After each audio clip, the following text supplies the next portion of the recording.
그리고 주님 안에 있는 영생, 생명, 그리고 주님 안에 있는 용서, 죄사, 모든 것이 주님의 뜻인 거예요. 다른 복음을 전하는 사람들이 많아요. 이 십자가의 은혜, 하나님의 그 아들 안에 있는 영생이 부족한 것처럼 자꾸 이야기하거든.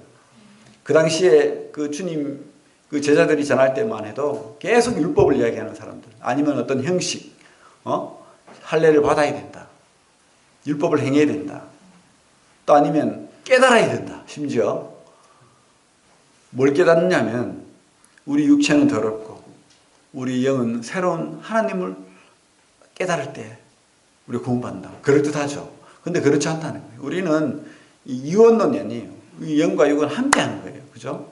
플라톤 철학이라고 하는데 그 영지주의 철학이 계속해서 지금도 있는 거예요. 그래서 육신은 타락했기 때문에 뭐 열심히 우리를 막 학대하고, 몸을 학대하고, 도를 닦아야 되고, 뭘 깨달아야 되는 것처럼 그렇게 이야기하는 거예요. 그렇지 않습니다. 우리 몸과 영은 함께 합니다. 그래서 온전히 주님의 십자가로 구원받는 거예요. 다른 어떤 깨달음이 없는 거예요. 그래서 우리 바울은 이렇게 이야기합니다. 다른 복음은 없나니 다른 복음을 전하는 자는 저주를 받을지어다.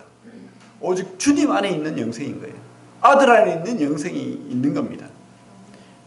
다른 복음은 없습니다. 오직 주님. 그래서 우리 주님 뭐라고 했습니까? 내가 길이요 진리요 생명이다.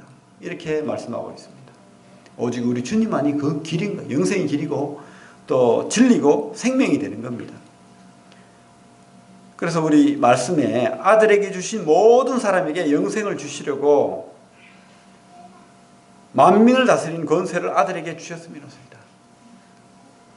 이제 하나님이 가졌던 그 모든 통치권이 아들에게 있는 거예요. 아들 안에 있는 영생. 십자가를 지신 그 순간에 사망은 물러가고 생명이 아들 안에 있는 거예요.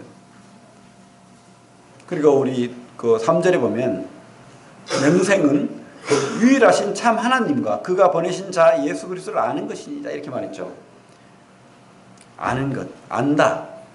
우리 원어상으로 이 안다라는 뜻이 지금 우리가 뭐 머리로 아는 뭐 지식적인 것, 아니면 과학 지식, 상식, 뭐 처세술, 뭐 이런 우리가 생각하는 그런 아는 게 아닙니다. 좀 심오한 그런 알미예요. 좀 더 깊이 있는 알미라는 거예요. 무슨 말이냐면 뭐 부부 사이에 그런 암, 그죠? 부부가 서로 사랑하는 그런 암, 인격적인 그런 안다라는 그런 단어가 여기 있는 거예요. 그러니까 좀 다르죠. 그냥 뭐 내가 뭘 알아 뭐 이런 게 아니고 관계적인 의미가 있는 겁니다. 머리로 아는 그런 게 아니고 관계적인 의미가 있다는 겁니다. 안다. 인격적인 암이죠. 그러니까 가슴으로 아는 거죠. 지식적인 암이 아니라는 겁니다. 그래서 우리가 오해할 수가 있습니다. 복음을 그래 이해해 알아. 그러면서 하나님 아버지와 관계가 없는 사람이 있습니다. 그냥 지식적으로 아는 거예요. 주님이 십자가를 지셨어? 그래 뭐 제가 해결되었어. 그리고는 자기하고는 관계가 없는 거예요. 한 번도 아버지라 부르지도 않고 아버지와 의논도 하지 않고 깊이 있는 어떤 하나님과의 교제가 없는 거예요. 인격적인 만남이 없는 거예요. 그런 경험이 없는 사람이 의외로 많다는 것입니다. 그런 사람은 지금 아는 게 아니에요. 그런 사람은 영생을 가졌다고 말할 수 없는 겁니다. 진짜 아는 것은 관계하는 겁니다. 그분과 관계를 가지고 사는 거예요. 그리고 그분의 뜻을 따라 사는 겁니다. 하나님 아버지를 알고 예수 그리스도를 깨닫는 거예요. 그분이 누구신지도 알고 그분의 능력도 알고 그분의 십자가의 사역도 알고 내가 그것을 확실히 믿고 또 그분을 내 속에 모셔드리고 영접하는 거예요. 관계라는 거죠. 관계. 인격적인 만남, 관계. 여러분들은 그런 관계를 가졌습니까? 예. 그러면 여러분들에게 영생이 있다는 거예요. 그리고 우리 4절, 5절을 보면 아버지께서 내게 하라고 주신 일을 내가 이루어 아버지를 이 세상에서 영화롭게 하였사오니 사오나 아버지여 창세전에 내가 아버지와 함께 가졌던 영원하소서 지금도 아버지와 함께 나를 영원롭게 하옵소서. 이렇게 돼 있죠. 참 놀라운 고백입니다. 창세전에 물론 많은 다른 성경을 통해서 서시서를 통해서도 우리가 주님의 그 하나님 되심과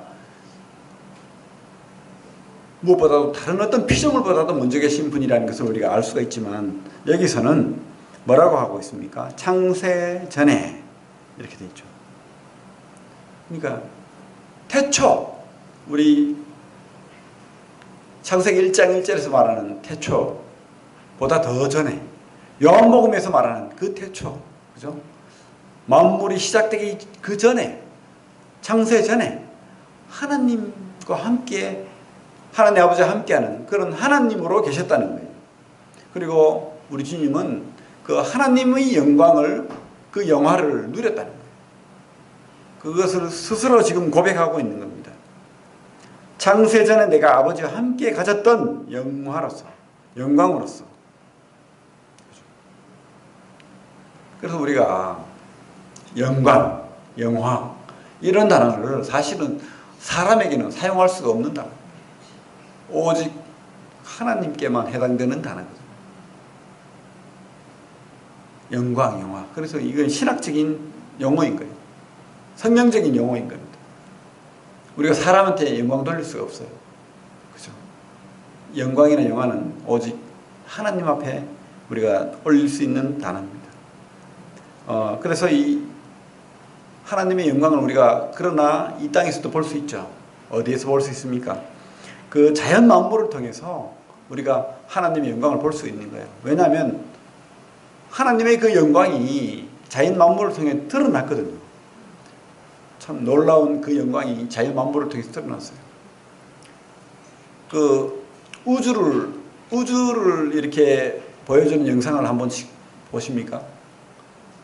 놀라운 광대한 참 감히 상상할 수 없는 그런 큰 우주보다 크신 그 하나님 이 만물을 보여주고 있거든요.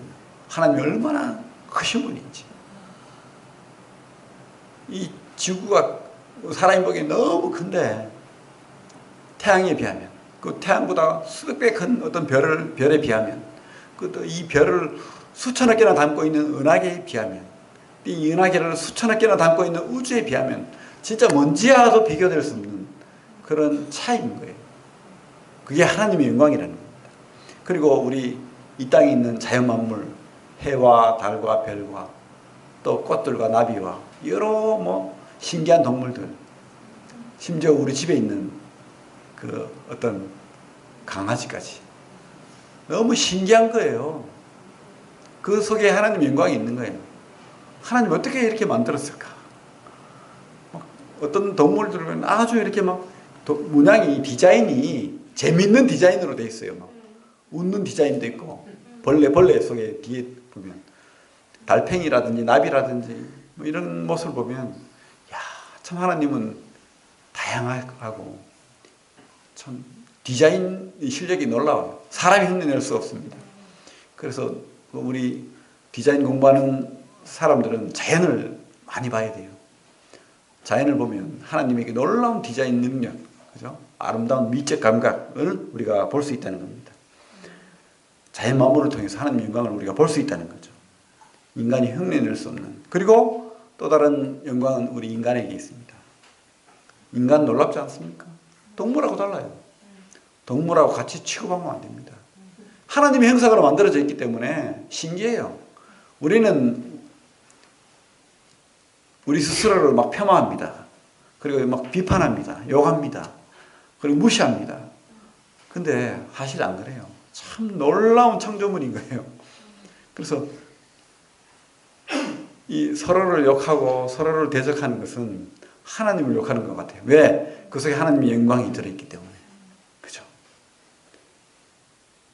하나님의 그 아름다운 미가 있고 하나님의 놀라운 인격적인 형상이 있습니다. 선행과 하나님을 높이는 그 예배를 드리는 그 아름다운 하나님이 주신 그 성품이 있는 거예요.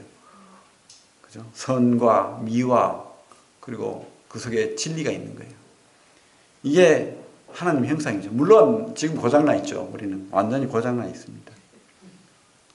마귀가 막 조종하기도 합니다. 죄가 있어요. 미워합니다. 그죠? 진짜 막 혼내주고 싶은 사람들이 많죠. 세상에는. 참 고장났기 때문에 그런 거예요. 사실은 그러나 그 속에 진짜 하나님 형상이 있는 거예요. 그래서 우리가 죄는 미워하되 사람은 미워할 수 없는 겁니다. 그 속에 하나님의 형상이 담겨 있는 것입니다. 그리고 오늘 우리 주님께서 말씀하는 그 영광, 그 영화는 이제 십자가 안에 그게 담겨 있다는 거예요. 이해할 수 없는 하나님의 그 사랑, 은혜가 십자가로 이루어진 거예요. 그 이루어질 것입니다. 지금 우리 1장 1절에서 5절까지.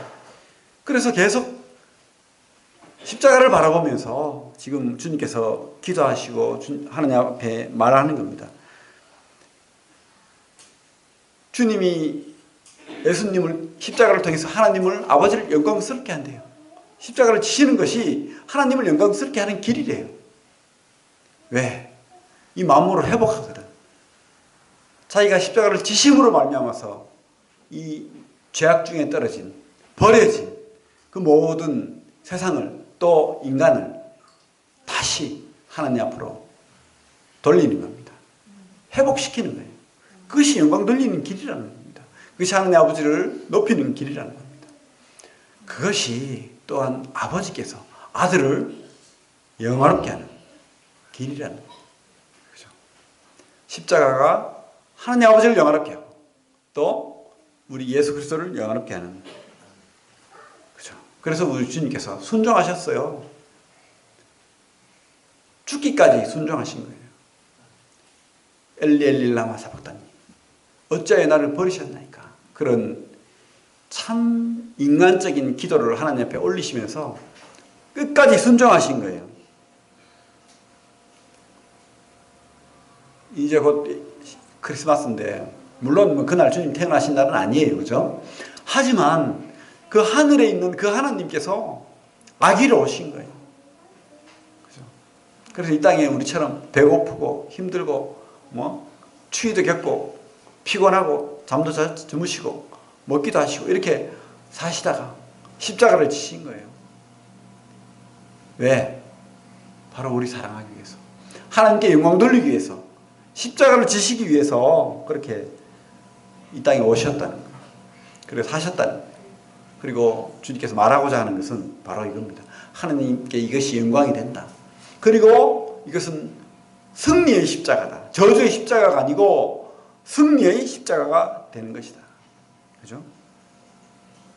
그래서 주님께서 이렇게 말하는 겁니다. 아버지여, 창세전에 내가 아버지와 함께 가졌던 영화로서 지금도 아버지와 함께 나를 영화롭게 하옵소서. 이 십자가가 저주의 십자가가 아니고 승리의 십자가, 주님을 높이는, 오히려 주님을 드러내는 십자가가 되는 거예요. 우리가 이 말을 우리에게 적용시키고 믿는다면 우리도 주님이 주신 십자가 우리가 질 수 있습니다. 져야 됩니다. 그게 우리를 높이는 길이에요. 주님이 우리를 높일 수 있는 길입니다. 우리가 주님 앞에 하나님의 그 십자가를 순종하는 마음으로 우리 삶의 십자가를 져야 되는 거예요. 그러면 주님께서 우리를 높여주는 겁니다. 영화롭게 하는 거예요. 그게 승리의 길입니다. 주님은 하나님 아버지를 영화롭게 하고 또 자신을 영화롭게 되기를 원하십니다. 그래서 십자가를 지는 거예요. 그죠? 영광의 주 그분께서 우리를 위하여 십자가를 지신 그 예수 그리스도라고 말씀하고 있습니다. 그래서 가장 먼저 지금 하나님과 또 자신을 위해서 하나님 앞에 이렇게 기도를 하고 있는 거예요. 우리도 우리 자신을 먼저 주님 앞에 또 하나님 앞에 예배로서 기도를 드려야 됩니다. 나를 위한. 그죠? 우리 빌립보서 말씀 보고 마치겠습니다. 빌립보서 2장 5절에서 11절 우리 같이 한번 읽고 마치도록 하겠습니다. 그리고 빌립보서 신약 319페이지 2장 5절부터 11절까지 읽겠습니다. 시작. 너희 안에 이 마음을 품으라. 곧 그리스도 예수의 마음이니 그는 근본 하나님의 본체시나 하나님과 동등됨을 취할 것으로 여기지 아니하시고 오히려 자기를 비워 종의 형체를 가지사 사람들과 같이 되셨고 사람의 모양으로 나타나사 자기를 낮추시고 죽기까지 복종하셨으니 죽으심이라. 이러므로 하나님이 그를 지극히 높여 모든 이름 위에 뛰어난 이름을 주사 하늘에 있는 자들과 땅에 있는 자들과 땅 아래에 있는 자들로 모든 무릎을 예수의 이름에 꿇게 하시고 모든 입으로 예수 그리스도를 주라 신하여 하나님 아버지께 영광을 돌리게 하셨느니라. 기도하고 마치겠습니다.